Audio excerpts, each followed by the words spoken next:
Listo, doctor, puede empezar. Sí, ya. Ya lo están viendo y escuchando.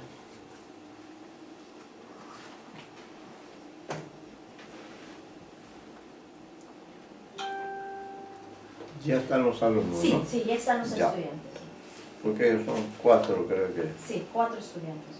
asisten con los... Tenemos 3 ya, o sea, más del 50%. Sí, pues. Vamos a ver acá, un momentito, mire, listo.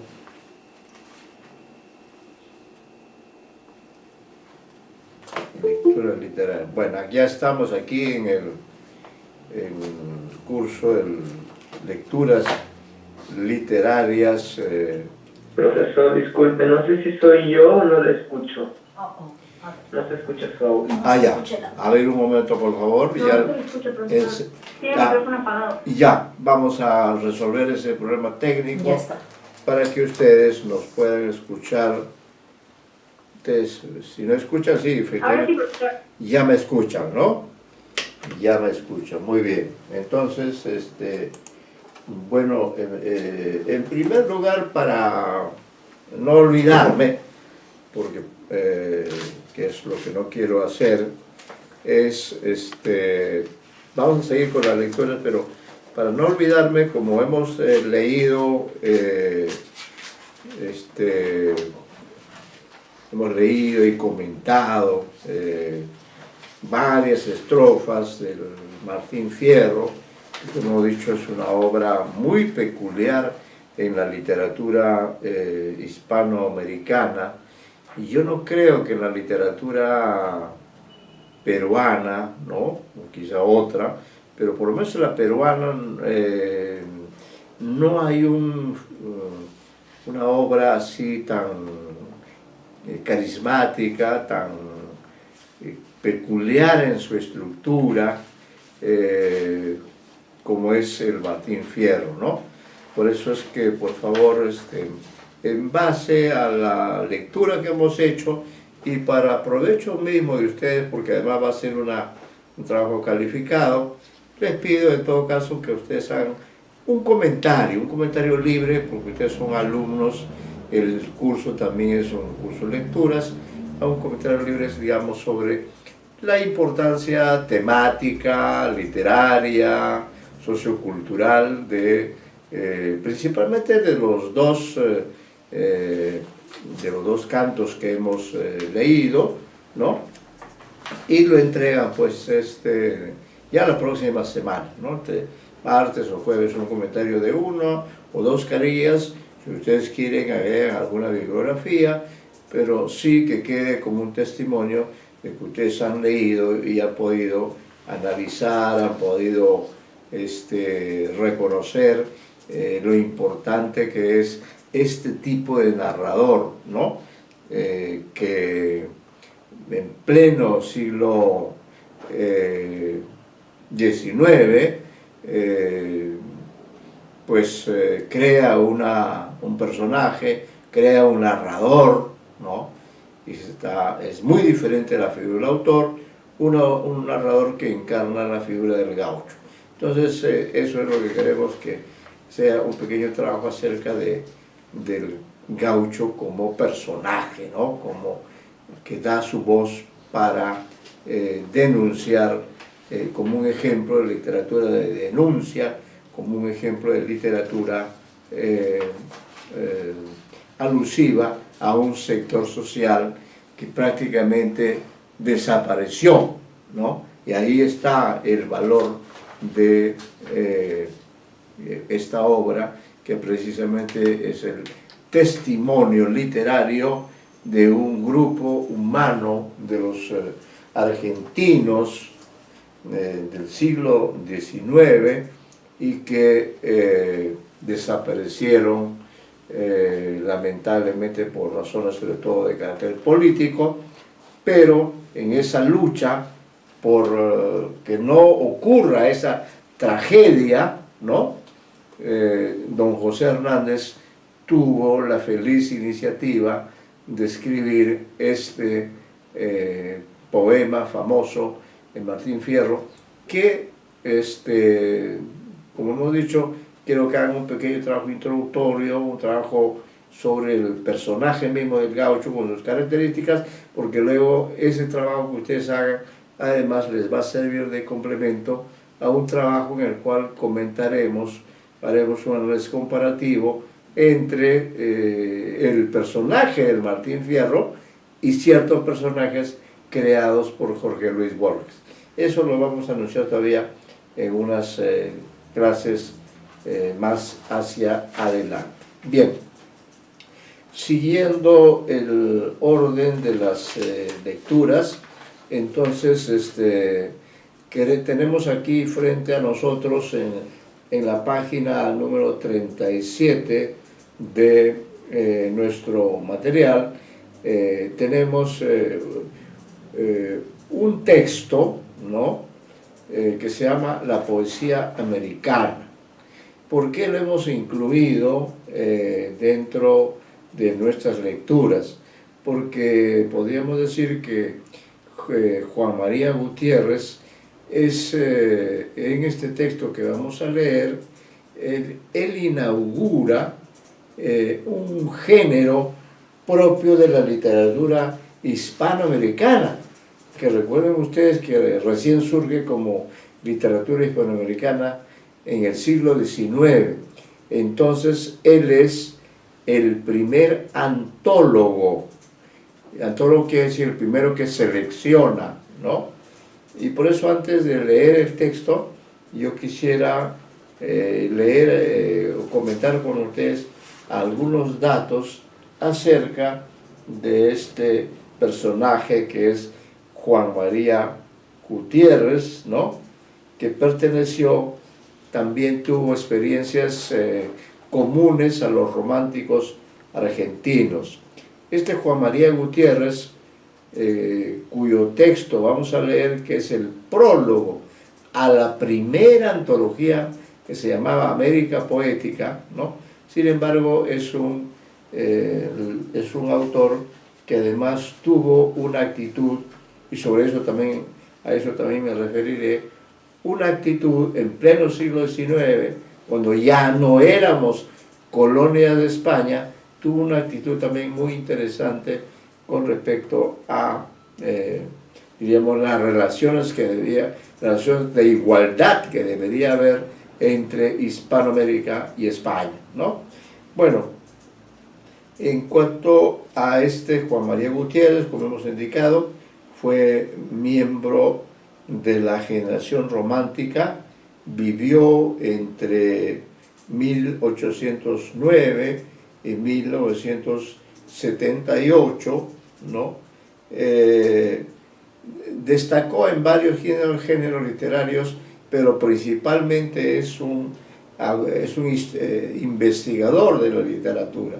Es uno de los primeros en establecer la antología a la que me estoy refiriendo, y también es uno de los primeros en estudiar a autores de su propia época, ¿no?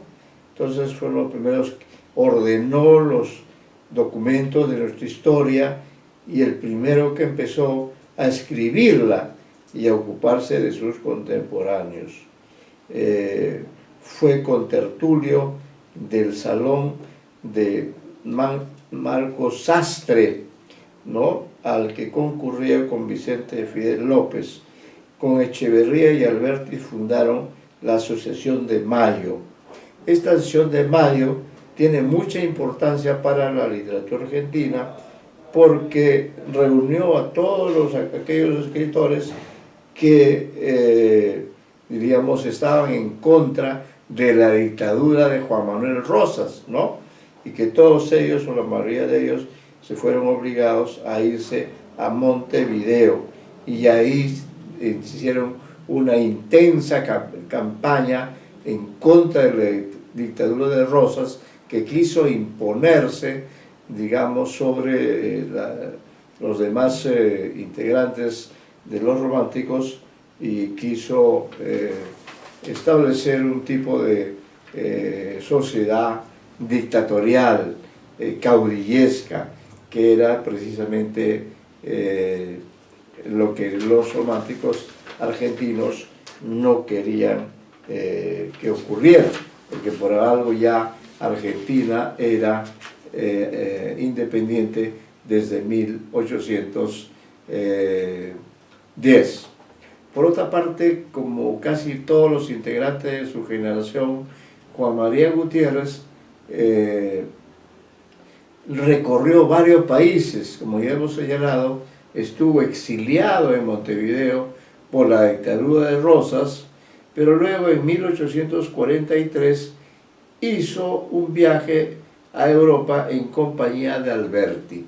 Esto del viaje es muy importante porque la mayor parte de nuestros escritores hispanoamericanos de diferentes países, quizá ya por el lazo colonial que nos unió durante los siglos en que fuimos colonias, y por el hecho además de que, digamos, el español es un idioma que ellos dejaron, entonces Juan María Gutiérrez viajó con este Alberdi, que es otro miembro de la generación de los libertadores, y al volver de Europa, Juan María Gutiérrez se estableció en 1845, ¿no? En Chile, en 1845, y estando en Chile hizo viajes a lugares cercanos como Ecuador, Perú. Estoy casi seguro que él, por ejemplo, se encontró con Ricardo Palma, ¿no? Y establecieron algunos vínculos entre estos dos escritores, ¿no? Bueno, entonces, para sintetizar, diríamos entonces, Juan María Gutiérrez es un integrante de la generación romántica argentina, es uno de los primeros críticos de nuestras letras, y también tiene digamos, un aporte, porque él fue el que descubrió un cuento famoso de Esteban Echeverría que se llama El Matadero, ¿no? No sé si ustedes han tenido ya oportunidad de leer El Matadero de Esteban Echeverría. ¿Lo han leído ya en alguna otra disciplina? Recuerdo haberlo leído en el colegio. Ya, sí, ese es un cuento que escribió Echeverría y que lo mantuvo oculto porque era un cuento muy, muy fuerte, una crítica frontal al régimen rosista, y Echeverría no lo publicó, ¿no? Lo dejó inédito. Publicó otros textos, entre ellos La Cautiva, pero pasados los años, y como Echeverría sobrevivió a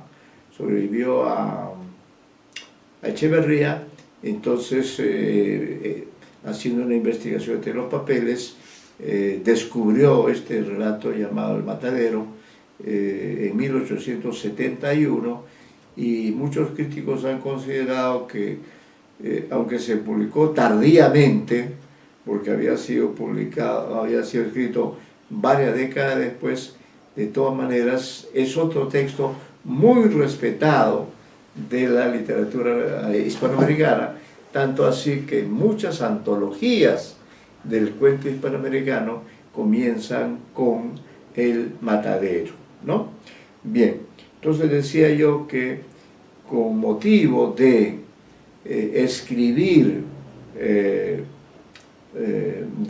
de elaborar la primera antología americana,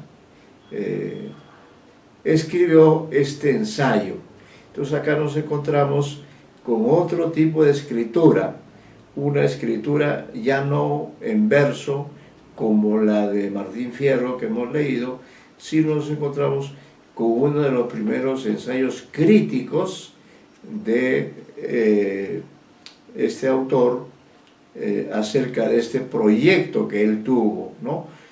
Porque la idea de él era que, puesto que Hispanoamérica era una realidad cultural muy diferente a la realidad española, Entonces nosotros teníamos, aunque compartiéramos el español, sin embargo, debíamos resaltar los valores literarios de los escritores de nuestro continente. Y por eso hizo una labor de recopilación, una labor de investigación, y hizo anteceder a esta famosa América Poética, así se llamó la antología, ¿no? América Poética, se publicó en Chile en 1846, ¿no? Y diríamos que son las primeras reflexiones que hay a nivel hispanoamericano, las primeras reflexiones acerca de la poesía en su especificidad.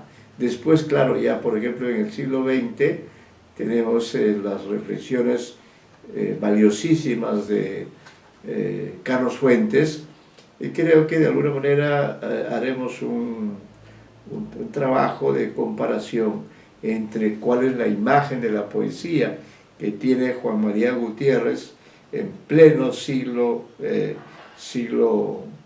XIX, hacia mediados del siglo XIX, y la concepción muy posterior, por supuesto, ya del siglo XX, que elaboró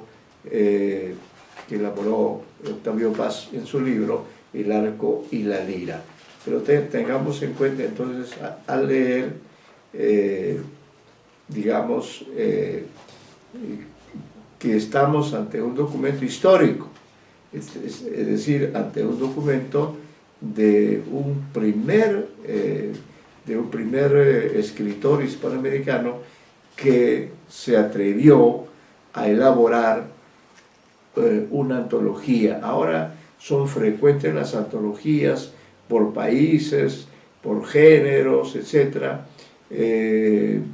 Pero esta fue la primera que él elaboró con ese propósito, como repito, de independizar, de hacer que nuestra literatura fuera autónoma de la literatura española.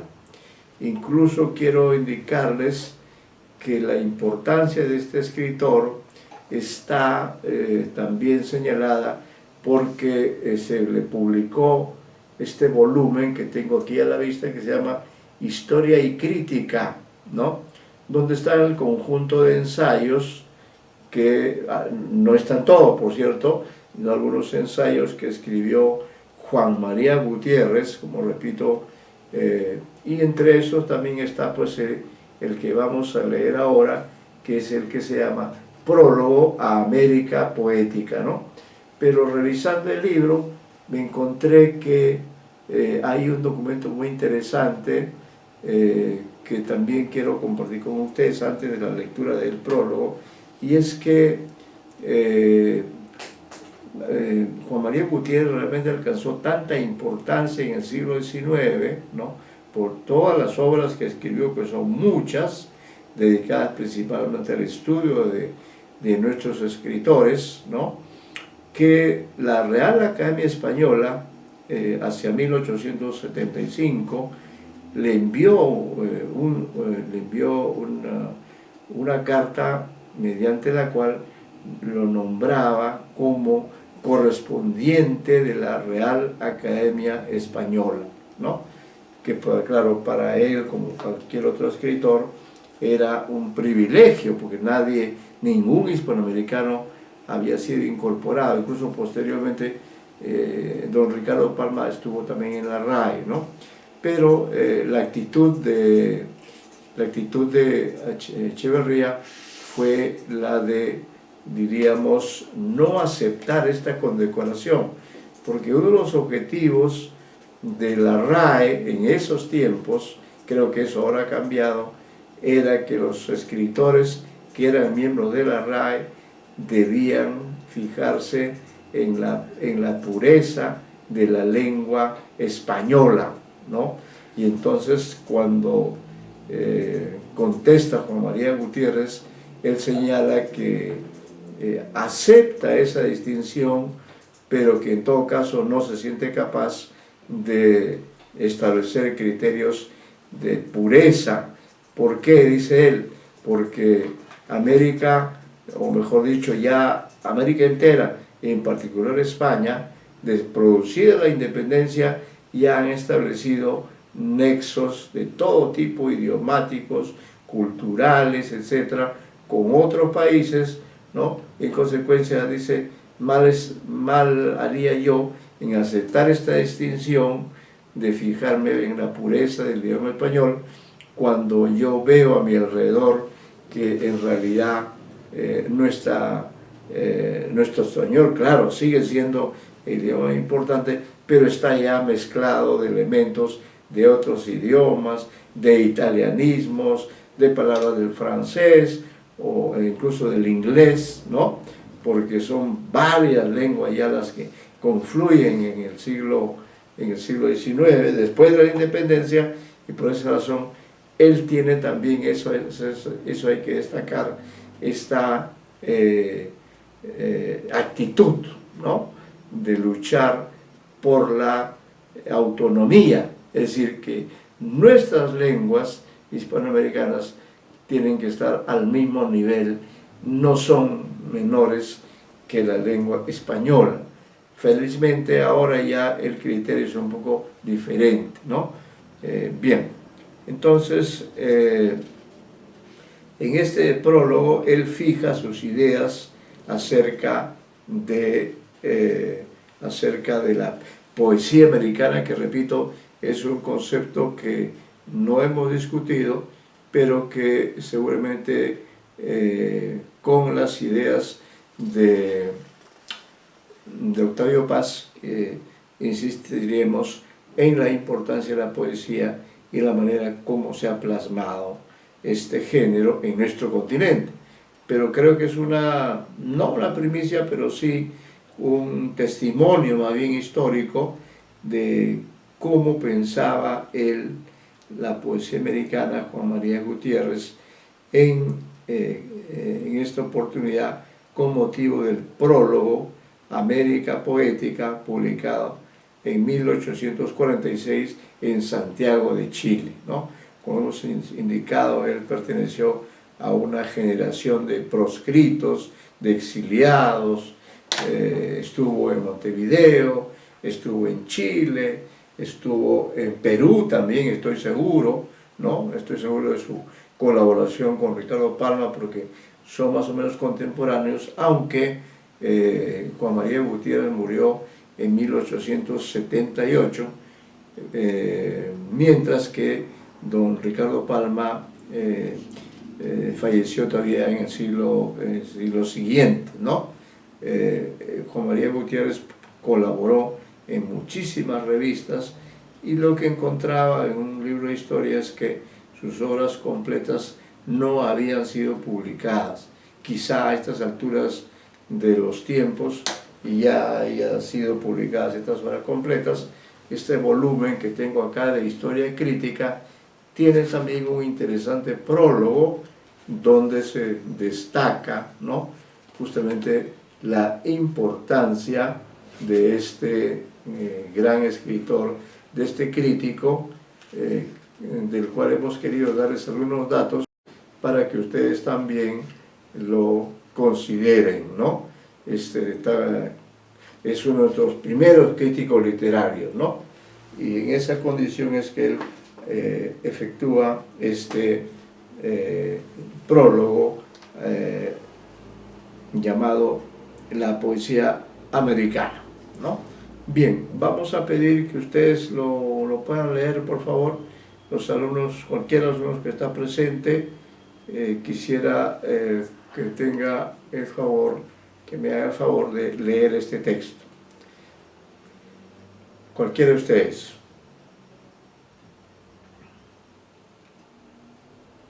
Yo puedo comenzar, profesor. ¿Cuál es su apellido, señorita?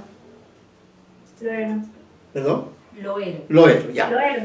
Si usted Loero, entonces por favor le pedimos su colaboración en este sentido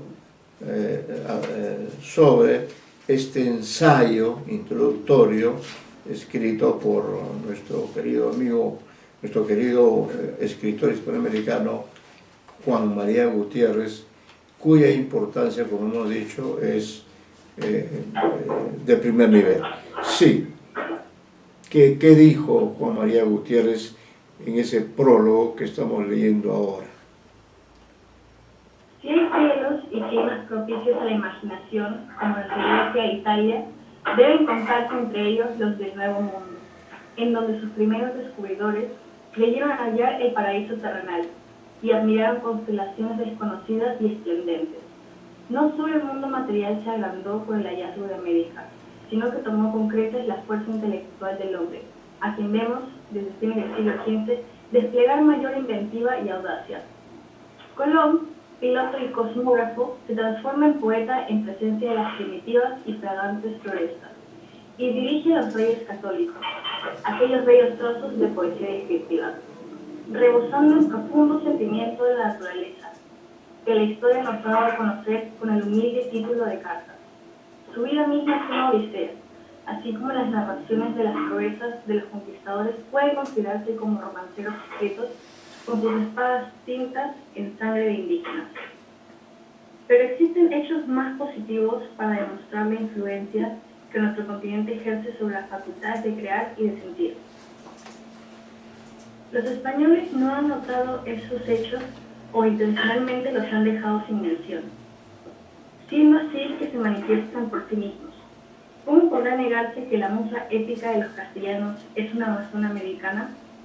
En sus manifestaciones más robustas y bellas, es hija legítima y fruto propio de las regiones vírgenes, en donde la luz... Perdón, es en donde la luz, en donde la luz... El aire, el agua, los vegetales revelan revelan misterios, revelan misterios, es solamente, disculpe. Revelan misterios al pensamiento y a la expresión de quienes comprenden y oyen su lema. Continúe usted, por favor.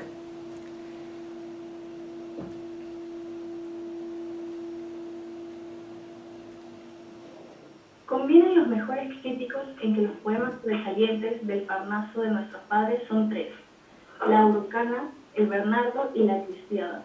Pues bien, todos tres fueron escritos en América. El primero por el noble batallador Estecilla, el segundo por un obispo, maestro tanto o más que Ovidio y Petrarca en Achaques del Corazón, apellidado Balbuena.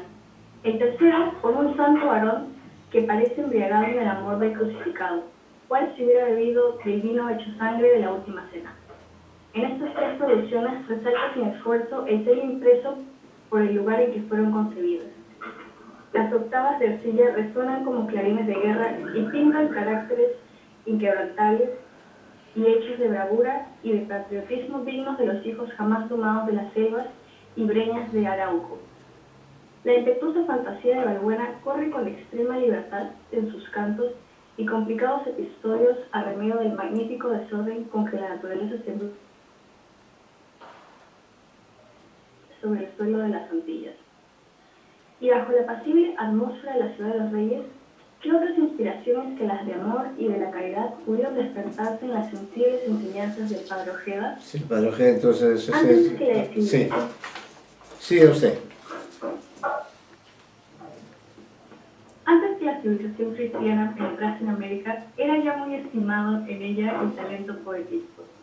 Algunos príncipes mexicanos difundieron las máximas de la moral, lloraron su esplendor decaído y celebraron los primores de la naturaleza, bajo las formas de la poesía.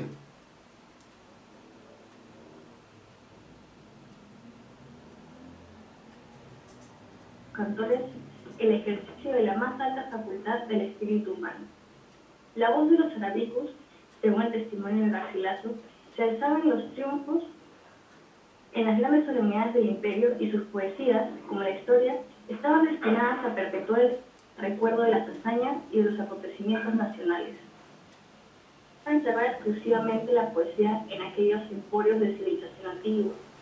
Las tribus indómitas que inspiraron los cantos de Ercilla tenían su gentil, nombre expresivo que significaba dueño del decir, y que conviene perfectamente a los poetas de Arauco, estando en la opinión de uno de sus más afamados cronistas.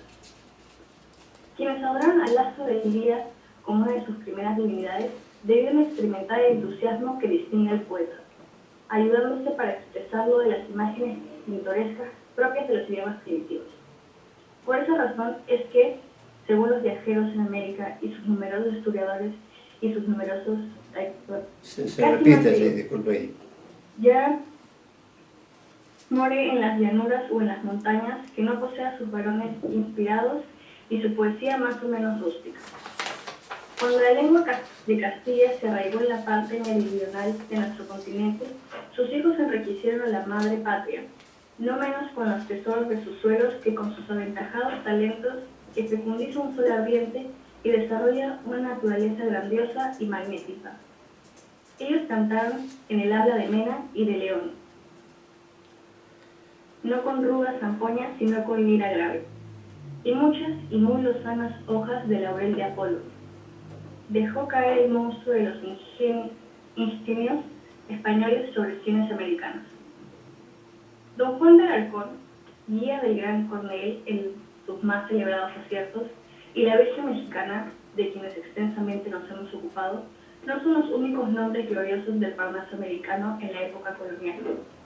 Oña, Castellanos, Aguirre, Delso, Olavide son los precursores de Navarrete, que rivaliza con el autor de La Noche Serena, en elevación y candor, de Gorostiza, que logró colocarse a la par de Moratín, entre Martínez de la Rosa y el fecundo Bretón de los Herreros, y de muchos otros que, como Labardén, en el Río de la Plata, cultivaban la literatura poética espontáneamente y casi sin estímulo. Por entonces, el sonido de las liras americanas se perdía entre el grande concierto de las españolas. El hilo del agua, por así decirlo, se engolfaba sin dejar huella en el mar a cuyo alimento contribuía. Pero la revolución política que convirtió los virreinatos en repúblicas encordó con broches aquella lira.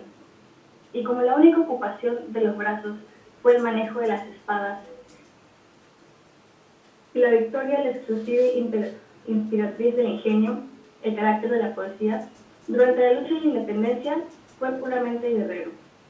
Entonces, canta Fernández Madrid al padre de Colombia y a los libertadores de Venezuela. López entona su himno imperecedero. Olmedo eterniza el nombre de Junín a par del suyo.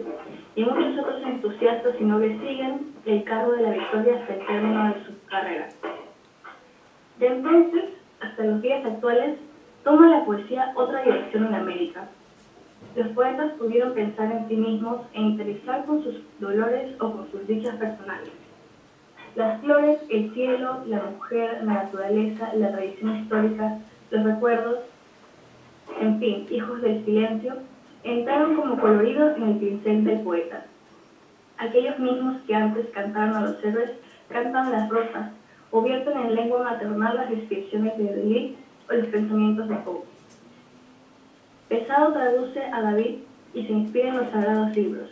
Varela, infatigable atleta poético, traduce a Horacio y muere con la Eneida en la mano, esforzándose por continuar la visión de este poema.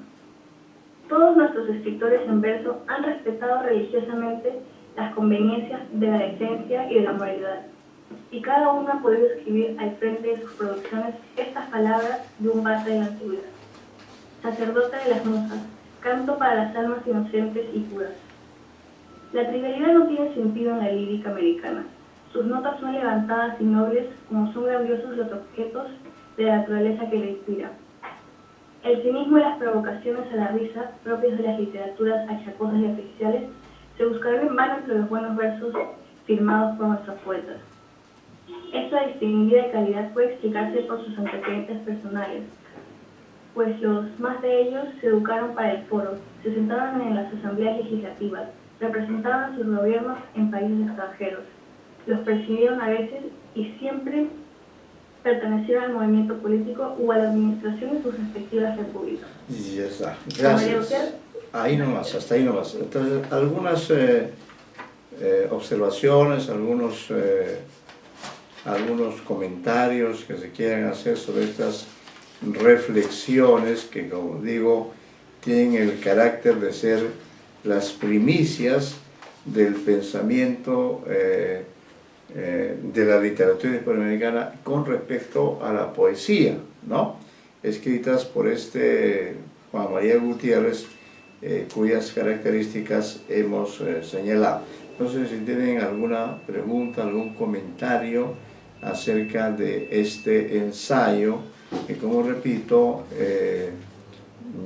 antecedió, como es lo lógico, ¿no?, a los poetas.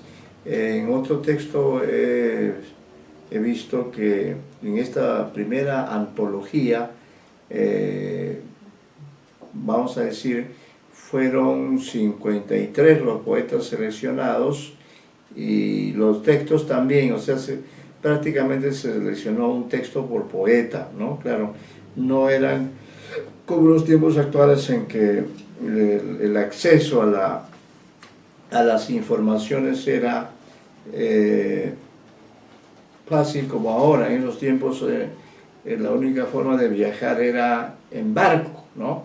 Y seguramente eso impidió a Gutiérrez mayor material, pero de todas maneras queda como un hito histórico de las letras hispanoamericanas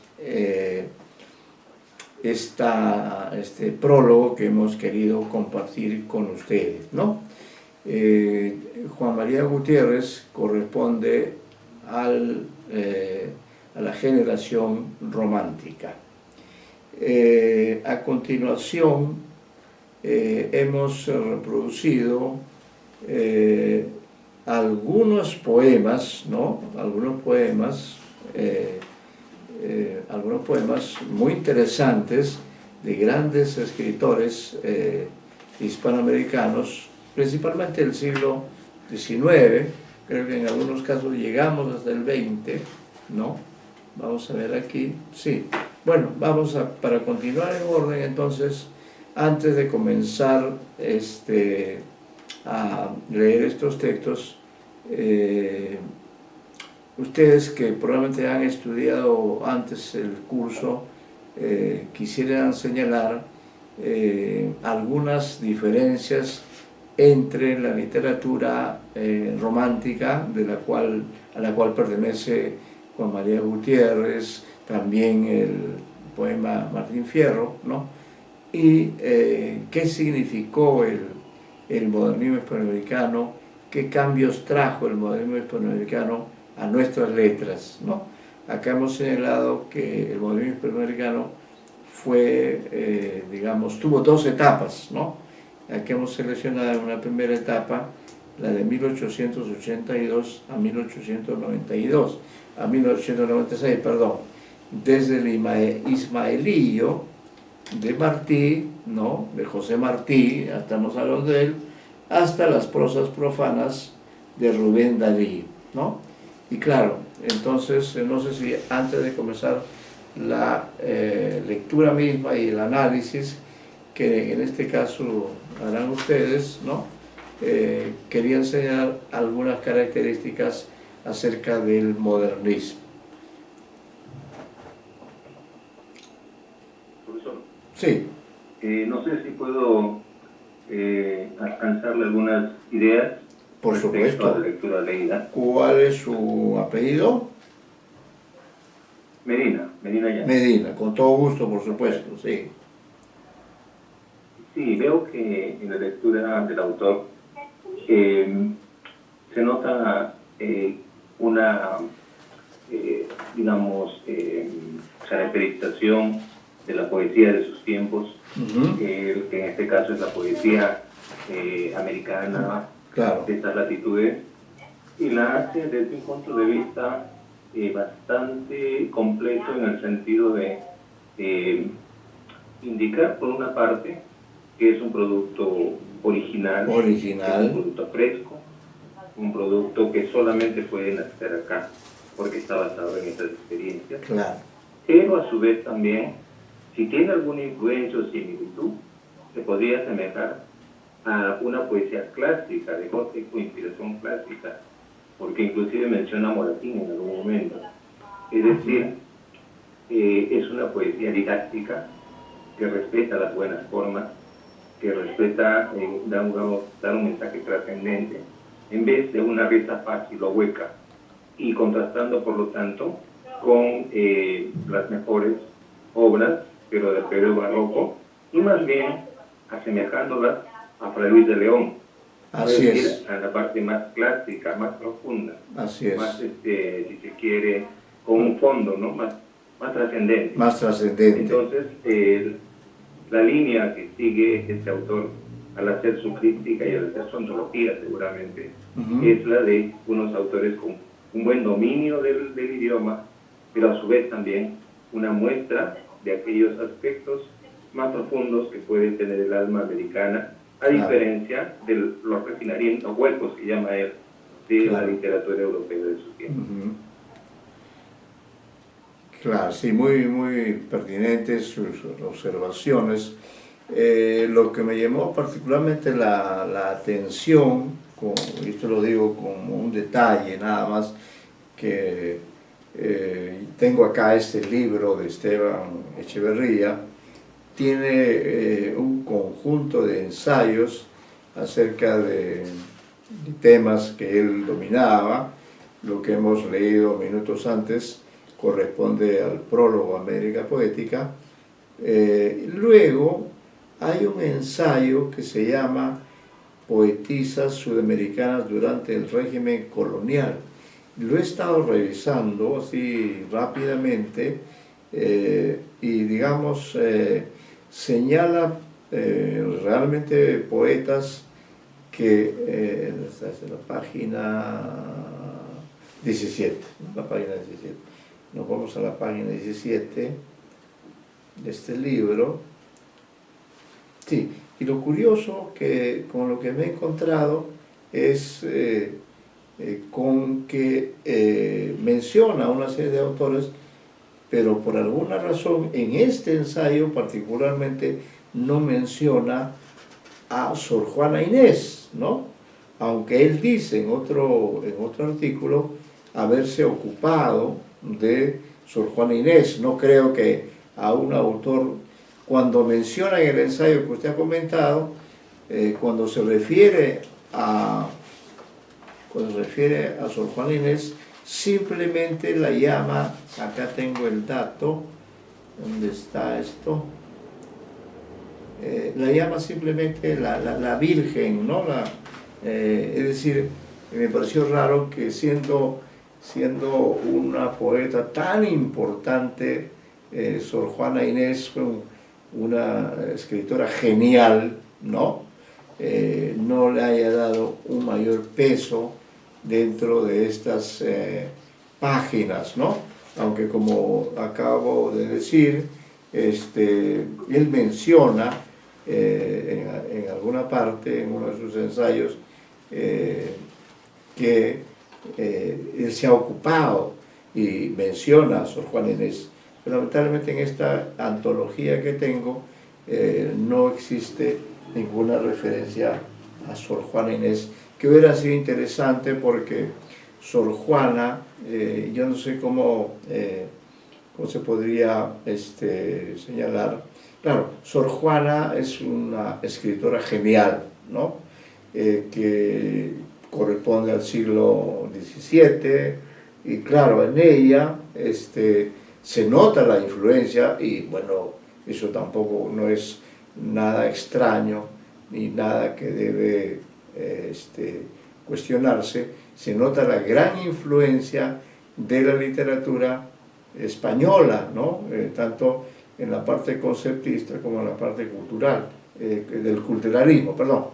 Pero lo que he leído también es que, si bien es cierto, ella tuvo mucha influencia de estos dos movimientos, del culturalismo y del conceptismo, sin embargo, diríamos, más que palabras bellas, podemos encontrar conceptos elevados, ¿no? Por eso se considera a Sor Juana como una de las precursoras de la liberación femenina, ¿no? Es decir, una autora, claro, que no hemos tenido oportunidad mayormente de estudiar, pero que es sin duda una autora de muchísima importancia, sí, la menciona así muy de pasada en este ensayo. Quizá en algún otro al cual no he tenido acceso, él hace un análisis, porque justamente Sor Juana se caracteriza por ser una autora con un manejo extraordinario de los recursos poéticos de la lengua española, ¿no? Un juego extraordinario, unas contradicciones, unas oposiciones realmente fabulosas, ¿no? Nadie en su siglo, en nuestro continente, llegó a alcanzar la calidad que ella tuvo, e incluso tuvo el reconocimiento de parte de España, ¿no? Su trayectoria es muy interesante y quizá en algún momento podamos detenernos en esta figura que a mi modo de ver merece un tratamiento más específico. ¿Alguna otra observación, algún otro comentario que quieran hacer? Aparte del valioso comentario que ha hecho el señor, claro, como decía el señor Medina, en sus comienzos, digamos, la literatura americana se centró mucho en la naturaleza. Era lógico, ¿no? Se trataba de destacar las bellezas de América. Luego, en otro momento, cuando se produjo ya la lucha por la independencia, entonces, claro, los temas ya fueron de carácter épico, ¿no? Hasta que, como señala en esta, ya una vez superadas esas etapas, ¿no? Entonces viene una etapa en la cual encaja perfectamente el modernismo, ¿no? Que es que en la página 41, cuando dice, de entonces hasta los días actuales, toma la poesía otra dirección en América. Los poetas pudieron pensar en sí mismos, ¿no? E interesar con sus dolores o con sus dichas personales, que eso es en gran parte del modernismo. Las flores, el cielo, la mujer, la naturaleza, la tradición histórica, los recuerdos, en fin, hijos del silencio, entraron como colorido en el pincel del poeta. Por eso que el modernismo es rico en todos esos aspectos, ¿no? Ahora, el caso particular, pasando ya al modernismo, el caso particular de Rubén Darío, es que Rubén Darío, en la época en la que se da como inicio del romanticismo, José Martí pertenecía a un país, pertenecía a Cuba, y Cuba en 1882 aún era colonia de España, ¿no? Incluso el propio José Martí no llegó a ver libre a su país, porque la libertad de Cuba, que fue el último país en liberarse, el primero fue Argentina en 1810, el último país fue Cuba. Sin embargo, José Martí es un hombre curioso dentro del romanticismo, porque si bien trata esos temas personales, de esos temas propios del modernismo, ¿no? Sin embargo, en su actitud política siempre fue un hombre que luchó por la independencia, ¿no? De su país. Claro, esa tarea ya se había cumplido en décadas anteriores en los otros países, entre ellos el país de Juan María Gutiérrez, pero en Cuba no. Entonces, por eso encontramos en la poesía de Martí estas características que vienen ya como consecuencia de una nueva actitud, ¿no? Y por eso vamos a leer un primer poema, no sé quién quiere leer, y hacer un pequeño comentario sobre esos llamados versos sencillos de José Martí. A ver quién de ustedes se anima. Profesor, a mí Sí. me gustaría leer. Sí. A mí, profesor. ¿Sí? ¿Cuál es su apellido? Osorio.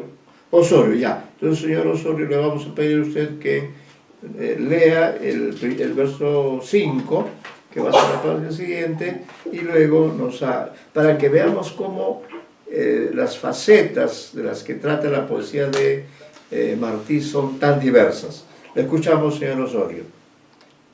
Bien. Si ves un monte de espumas, es mi verso lo que ves. Mi verso es un monte y es un abanico de plumas.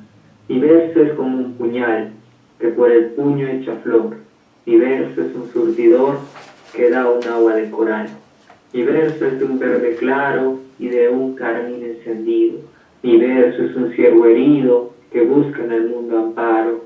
Mi verso al valiente agrada, mi verso breve y sincero es el vigor del acero con que se funde la espada. Muy bien, ahí tiene un verso, un comentario que usted quiera hacer sobre el particular. Sí, aquí hay una combinación de elementos de la naturaleza, una combinación cromática de colores también. También hay elementos de naturaleza en cuanto a flora y fauna, como ciervos o a ver, estoy perdiendo el hacer un comentario así rápido. Bien. También hay elementos pues que son propiamente digamos delicados y también duros. Por ejemplo, la flor y el puño, claro. que por mi verso es como un puñal que por el puño echa flor. Curioso, aquí ¿no? Esa figura, ¿no? Entre un elemento que es vigoroso, que es violento, y la flor, que es un elemento delicado, que es un elemento pues regocijante y todo. Sí, y además pues el verso, disculpen. Siga nomás.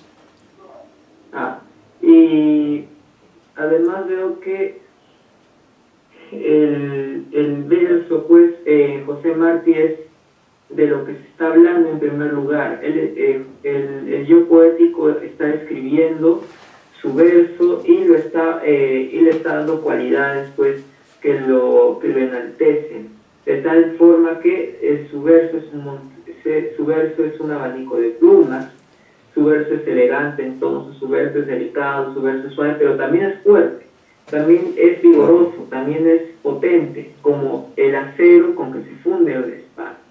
Claro. Y también su verso no es, no por ser delicado, tiene por qué ser un verso febril, un verso pues escueto, un verso tímido, sino que su verso al valiente agrada y es breve y sincero. Es un verso pues que transmite su firmeza por estas afirmaciones. Y también pues decía lo del cromatismo por lo del verde claro y del carmín encendido. Claro. Es la imagen de una rosa, pues, el color de una rosa, la rosa roja con sus hojas verdes. Y también incluso la imagen de la delicadeza, pues, en el sentido del dolor, a veces, como el ciervo herido que busca en un amparo. Claro. Su verso está enfrentando, pues, una especie de dificultad en la cual, pues, en el mundo busca un apoyo, busca una protección. Esto incluso me hace recordar, por otro lado, a un cuento de Darío, creo que era del rey burgués. Ajá, sí, esta visión del poeta como un ser desvalido, que aún así busca la protección material, el bien material, pero que no se le es dado injustamente, suponemos. Entonces, toda esta serie de elementos hacen del verso de Martí, como él lo explica, o como él lo da a entender, como un verso pues bello, hermoso, y un verso variado, un verso diverso, un verso pues rico, floral incluso. Sí, Muchas gracias, muy logrado su comentario. Vemos que esta visión de contrastes, elementos del mundo natural, del mundo humano, todas estas características de una poesía de gran nivel, escrita en verso, pero de una perfección, ¿no? De una pureza, de una claridad, de una transparencia propia de un hombre de lucha, porque eso es lo que a mí me llama la atención. Tiene poemas muy tiernos a su hijo, por ejemplo, pero al mismo tiempo era un hombre de pasiones muy fuertes, un hombre que luchó por su país, ¿no? Eso es lo que nos muestra el siguiente poema, el poema 38 de este libro, Versos Sencillos, que no sé quién quiere leer y hacer una interpretación como la que ha hecho el señor Osorio.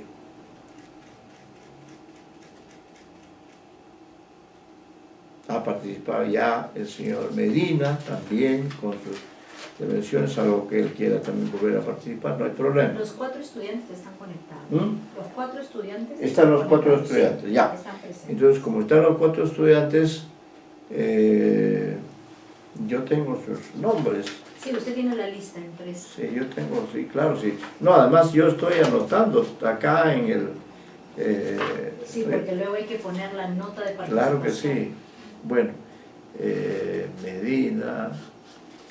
Medina ya intervino ahora. Loero también creo que ya intervino, ¿no? Sí. Loero, Medina, Osorio también ha intervenido. Creo que han intervenido todos ya. Que son solo 4. Sí. Bueno, en todo caso, cualquiera de ustedes puede participar. Aquí puedo. Ya.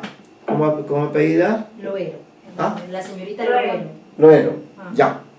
A ver, veamos, usted va a leer e interpretar este poema, el poema 38. Del tirano. Del Del tirano. tirano di todo, di más, y que haga con furia de mano esclava sobre su propia el tirano. Del error, pues del error di el antro, di las veredas oscuras, di cuanto puedas, del tirano y del error. De mujer, pues puede ser que mueras de su mordida, pero no empañes tu vida diciendo mal de mujer. Ya cambió de Un tono. poco de la moral, ¿no?, del poeta, ¿no? Primero claro. tiene este aspecto político, este compromiso político del que ya habló Gutiérrez, ¿no? De liberar al pueblo y de hablar mal del tirano. Habla del error, y podemos criticar a nuestros propios errores, ¿no? Pero de la mujer en su moral o en su manera de ver el mundo no se puede criticar, a pesar de que ésta les haga un mal o de que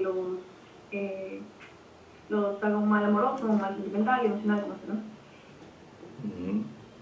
Claro, ¿ves? Como ustedes vemos, aquí hay otra técnica utilizada. Acá utiliza la técnica de la interrogación, ¿no? Para destacar precisamente aspectos diversos a lo al del poema anterior, como cuando comienza diciendo del tirano di todo, di más, ¿no? Esa posición política, ¿no? Más fuerza.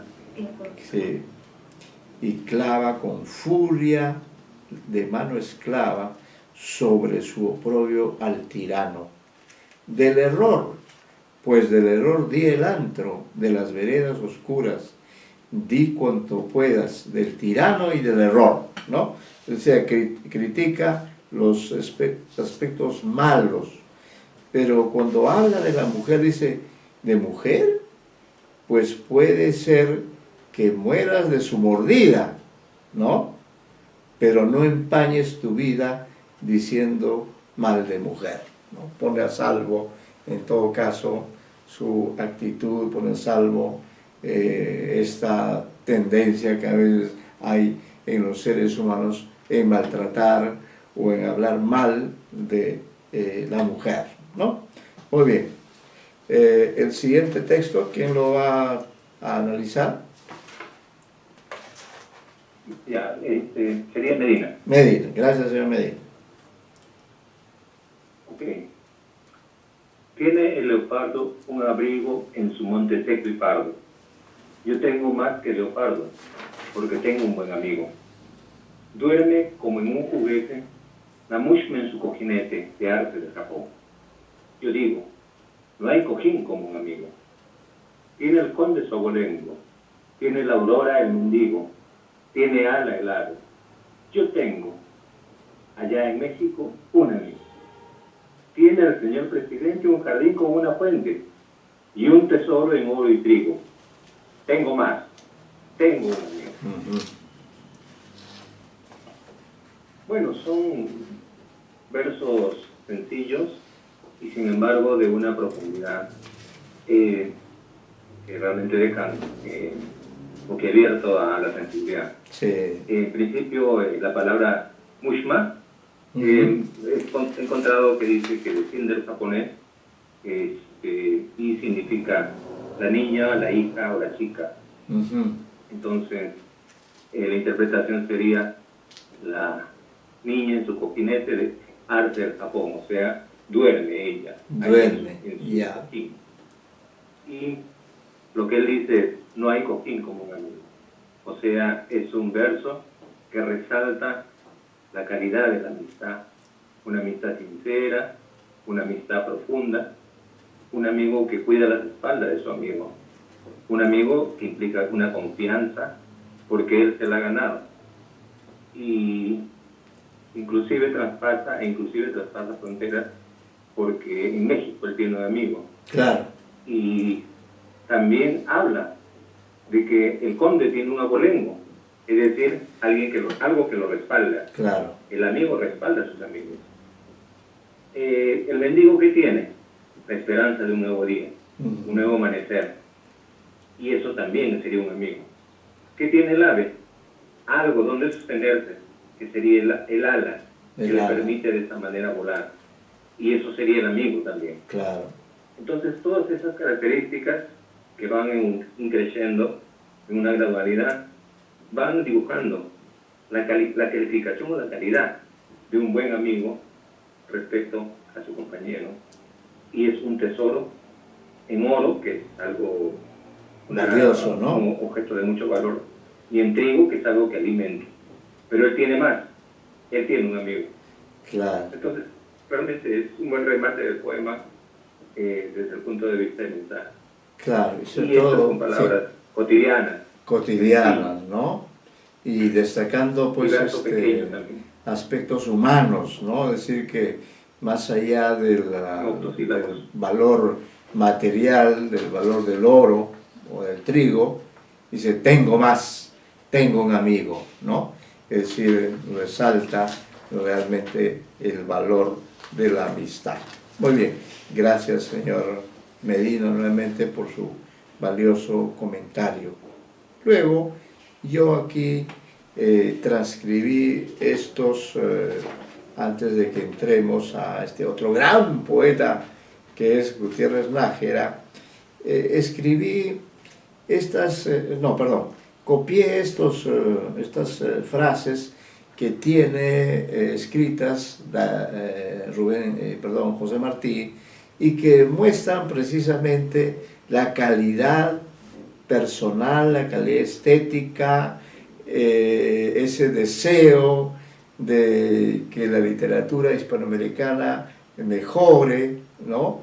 Y que su generación es la generación que justamente está tratando de salir adelante, de dejar atrás esta serie de deficiencias que hemos tenido. Y dice, salvo que alguien quiera hacer un análisis de este párrafo.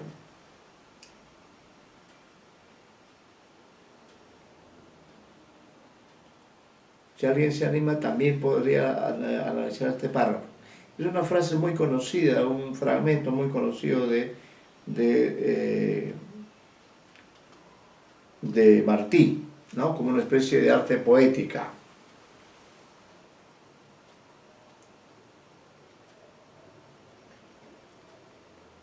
profesor. A Sí. ver, voy a intentarlo. ¿Está bien? Ya, como no, con Osorio, ¿no? Señor Osorio, sí. Sí, por supuesto. Claro que sí. Quería hacer nada más también un comentario acerca del poema anterior, y es que Mushma Ajá. viene de Musume. Musume es hija en japonés. Hija. Y se ha, digamos, latinizado, españolizado a Mushma, que creo que es un término cubano, ¿no? Es posible. Es como el pana. Pana en realidad viene de partner. Partner es compañero en inglés. Y se ha transformado, no voy a decir deformado por evitar suspicacias, pero se ha transformado a pana más bien, que significa más que compañero, simplemente amigo, colega, por ejemplo. Claro. Y ahora, Sí, siga nomás, siga nomás. y ahora voy al fragmento. A Y es ver. que en América está ya en flor la gente nueva, que pide peso a la prosa y condiciona al verso, quiere trabajo y realidad en la política y en la literatura. Lo hinchado cansó, la política hueca y rudimentaria, y aquella falsa lozanía de las letras que recuerdan los perros aventados del loco de Cervantes. Es como una familia en América esta generación literaria, que principió por el rebusco imitado y está llena de elegancia suelta y concisa, y en la expresión artística y sincera, breve y tallada del sentimiento personal y del juicio criollo y directo. El verso para estos trabajadores ha de ir sonando y volando. El verso, el hijo de la emoción, ha de ser fino y profundo, como una nota de arte. No se ha de decir lo raro, sino el instante raro de la emoción noble o graciosa. Y ese verso, con aplauso y cariño de los americanos, era el que trabajaba Julián del Casal. Bien. Hay una frase que está resaltada en amarillo que dice elegancia, suelta y concisa. Podemos resumir en esa frase la poética que se está explicando en el fragmento, ya que es esta elegancia, pues, esta elegancia que es concisa y es libre al mismo tiempo, como pues lo que dice después, el verso ha de ir sonando y volando. Si vuela es libre, si suena entonces tiene musicalidad, ¿no? Entonces vemos esta en contraposición, pues, con una poética, pues, hinchada. Lo hinchado cansó. ¿Qué es hinchado?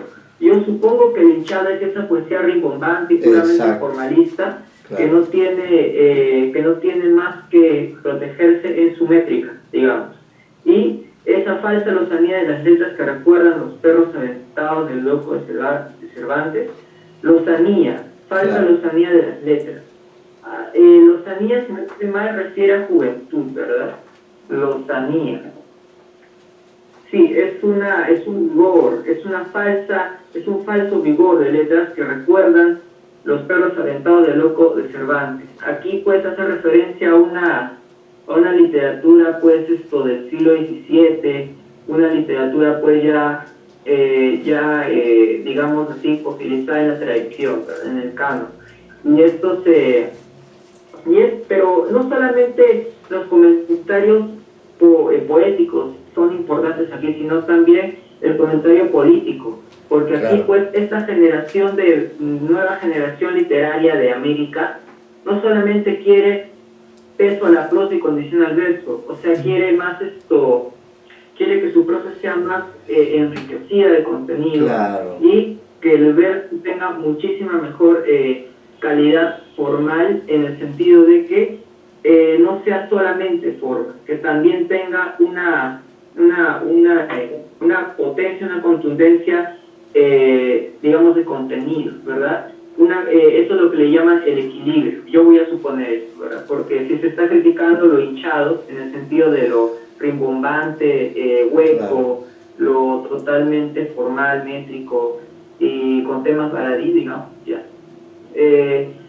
Esto se debería hacer. Y entonces esta generación literaria no solamente pide esto, sino también realidad y trabajo en la política.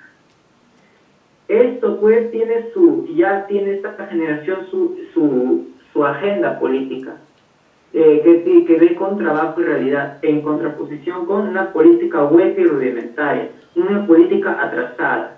Yo voy a suponer que es una política pues caudillista, dictatorial, una política pues improvisada, pues, me voy a suponer. Entonces, aquí en esta poética no solamente hay un halago hacia la nueva generación de poetas americanos, que se los llama como si fueran familias, sino que también hay una caracterización política de esta generación. Claro. Y bien, aquí también se le llama trabajadores, pues aquí hay un elemento también político, ¿verdad? Porque claro. En todo este contexto, si se habla de trabajo y realidad de la política y literatura, a esto ya se le está emparentando con un aspecto más de la cuestión del trabajo, del proletariado, digamos. El verso, hijo de la emoción, ha de ser fino y profundo como una nota de arpa. Esto es lo que iba. A la contraposición del verso hinchado y supermétrico, aquí el verso pues es profundo y es fino, como la métrica que tiene contenido y también tiene una forma elegante, suelta, concisa. Ambas se complementan. Y no se ha de decir lo raro, sino el instante raro de la emoción noble o graciosa. Claro. Entonces, esto ya es un poco más claro. Lo raro es, pues, por ejemplo, no sé, ver un señor, pues, que está yendo al baño en su necesidad. Eso es raro para escribirlo en un poema, digamos. Pero lo que nos está diciendo acá Darío es el instante raro de la emoción noble o graciosa. ¿Qué quiere decir? Que intenta captar un momento, intenta captar un instante, una fracción de tiempo, una fracción de tiempo peculiar, singular, se le llama rara. Y esta fracción de tiempo se va a tratar de la reacción que se tiene de una emoción noble o graciosa, es decir, de algo que es bello emotivamente hablando, por decirlo de alguna manera. Que gracioso no en el sentido de chistoso, sino de gracia. Y lo noble, pues, lo noble es básicamente lo admirable. Entonces, tenemos esto, pues, al final que remata con Julián del Casal. Claro, que era parte de esta generación. Ahora, ha hecho usted un buen comentario, ¿no?, sobre esta generación llamada del modernismo, que fue una generación muy esforzada porque ya los países eran independientes y el rol del escritor era importante, pero no tenía el reconocimiento económico, el reconocimiento social, ¿no? Casi todos ellos fueron gente que además de la literatura se dedicaron al periodismo, ¿no? Porque el periodismo era una de las pocas fuentes de trabajo con que ellos contaban, que ha sido el caso de todos ellos, ¿no? Principalmente del más importante, o de uno de los más importantes, como es el caso de Darío. Darío fue un hombre de vida breve. Los propios escritores españoles reconocieron que esta generación a la que usted hace referido, la generación modernista, era superior, ¿no?, en calidad. ¿Por qué? Porque se había abierto a otras literaturas. Entonces alcanzó nuestra literatura un nivel muy alto, principalmente por el gran trabajo poético, por el gran trabajo creativo, en condiciones muy difíciles. Por eso, como alguien ha recordado, creo que ha sido el señor Medina hace unos momentos, ¿no?, en un cuento de Rubén Darío, El Rey Burgués, ahí se hace una ironía respecto a cómo el poeta era visto como un ser de adorno, ¿no? Y sin embargo, la palabra poética es importante, la palabra poética es valiosa, emociona, pero a la vez hace tomar nota de la condición humana, ¿no?, que es el caso, vamos a pasar a la siguiente página, de otro escritor, miembro de esa generación también, ¿no?, Manuel Gutiérrez Nájera, que además tuvo, como vemos, una vida breve de 1859 a 1895. Y él, igualmente que Martí, que Darío, que la mayoría de ellos, también vivió del periodismo, ¿no? Intensamente. Era polifacético, hacía poesía, hacía ensayos, hacía cuentos, pero este poema a mí realmente me gusta mucho, porque además de alguna forma refleja lo que fue él, ¿no? Un hombre de mucho sentimiento, de mucha calidad humana, pero que por otra parte fue también un poco despreocupado por su propia obra literaria, ¿no? Por su propia obra literaria y periodística. No fue publicada a su muerte, fue su viuda quienes años después, póstumamente, publicó esta valiosísima obra, y realmente es un autor muy valioso, y de él hemos seleccionado, por un lado, un poema que se llama Para entonces, ¿no? Y luego leeremos ya en la próxima clase un cuento que a él se le ocurrió, pero un cuento con un vuelo poético extraordinario, ¿no? Entonces, no sé, para terminar, quien quiera hacer el comentario de este maravilloso poema de Manuel Gutiérrez Nájera que se llama Para entonces.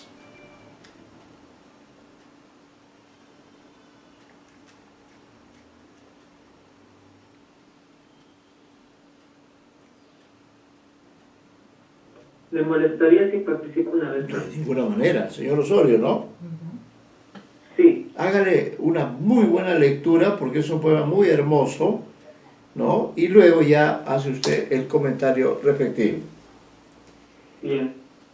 Para entonces, quiero morir cuando decline el día, en alta mar y con la cara al cielo, donde parezca sueño la agonía, y el alma un ave que remonta el vuelo. No escuchar en los últimos instantes, ya con el cielo y con el mar a solas, más voces ni plegarias sollozantes que el majestuoso tumbo de las olas. Morir cuando la luz triste retira sus áureas redes de la onda verde y ser como ese sol que lento expira, algo muy luminoso que se pierde, morir y joven antes que destruya el tiempo aleve la gentil corona, cuando la vida dice, aún soy tuya, aunque sepamos bien que nos traiciona. Lindo poema, ¿no? Muy bonito, me Sí. gusta mucho este poema. Sobre todo produce Bueno. mucha emoción. Ujú. Sí, puede usted comentarlo, señor Osorio. Sí, el poema tiene como tema central la muerte La muerte, ¿no? ideal. La muerte ideal, ¿Por claro. qué? Quiero morir. Esta es una desiderativa. Hay un deseo de morir en una situación determinada, en un entorno determinado. Y es un entorno, pues, bastante inusual, digamos, porque Claro. la gente a menudo si le pregunta dónde quiere morir, no sabe o dice, bueno, con mi familia. Pero esta persona quiere morir sola, quiere morir en alta mar, Claro. quiere morir en un atardecer, cuando declina el día, Así y quiere es. morir con la cara al cielo, o sea, quiere morir pues echado, supongo. Claro. Y donde parezca sueño la agonía, una muerte dulce, una muerte, pues, el sueño es dulce, la muerte no tiene por qué serlo, pero aquí el yo poético está deseando que su muerte sea como el sueño, es decir, que su muerte sea disfrutable, sea placentera, sea dulce, sea preciosa. Y su alma, pues, porque acá está el concepto de alma que ronda alrededor de los poetas de todos los tiempos, este concepto metafísico. Esta alma, pues, se le retrata como un ave que remonta el vuelo, es decir, es el espíritu que bellamente y elegantemente se retira del cuerpo del poeta para no volver. Y acá pues hay una figura hermosa porque el ave que remonta el vuelo nos da a remitir pues alguien que está volviendo a un sitio, a su Claro. lugar de origen, que es el aire, Claro. que es el espacio pues comprendido por todo lo que no pisa el suelo, ¿no? Y el alma pues estaría, yo subyacto hasta mi interpretación, está volviendo a su lugar de origen, que es básicamente el cielo. Claro. Y bien, no escuchar en los últimos instantes, ya con el cielo y con el mar a solas, más voces ni plegarias suyas. Él no quiere escándalo ni quiere Claro. ayayeros, como le dicen, ¿no? Las ayas, que eran, si no me equivoco, eran señoras contratadas para que lloren en los velorios. La llorona, ¿no? Sí, Él, pues, él no quiere nada, ¿no? no quiere eso. No quiere nada de eso. Claro. Él lo que quiere es una muerte tranquila y silenciosa, Claro. con el cielo y con el mar a solas. Sí. Es decir, una muerte pues solitaria y placentera por eso mismo. Y solamente quiere el ruido seco y el ruido pues armónico, el ruido tranquilizante del tumbo de las olas. Que haya ido a la playa y haya escuchado cómo las olas pues retumban, hacen su rugido, es un sonido, aunque parezca todo, pues bastante relajante. Ajá. Y cuando la luz triste retira sus auras verdes de la onda, sus auras verdes de la onda verde, y sea como este sol que lento expira. Acá hay una figura bien hermosa porque el yo poético desea poder compararse con un sol que ya se está retirando del día. Claro.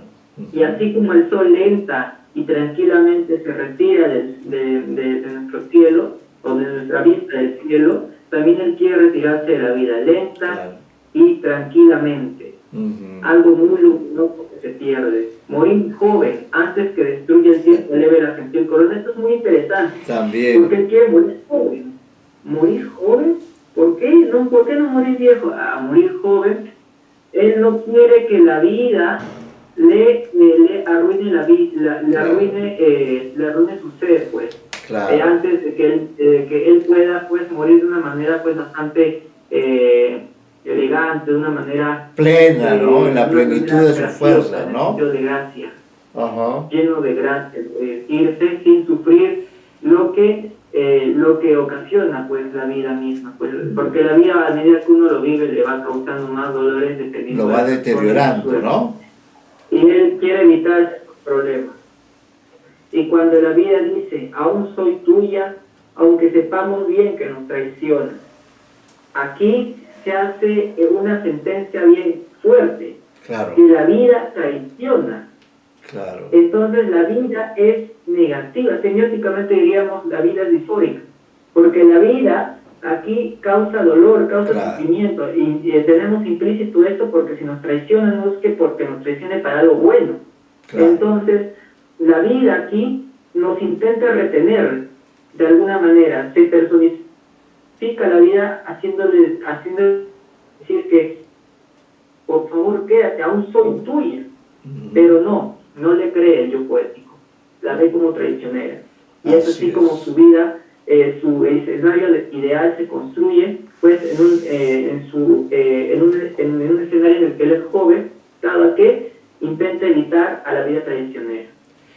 Bueno. Claro, es un poema. Gracias, señor Osorio, por su magnífico comentario. Efectivamente, yo creo que todos podemos identificarnos con este poema, identificarnos con, diríamos, esta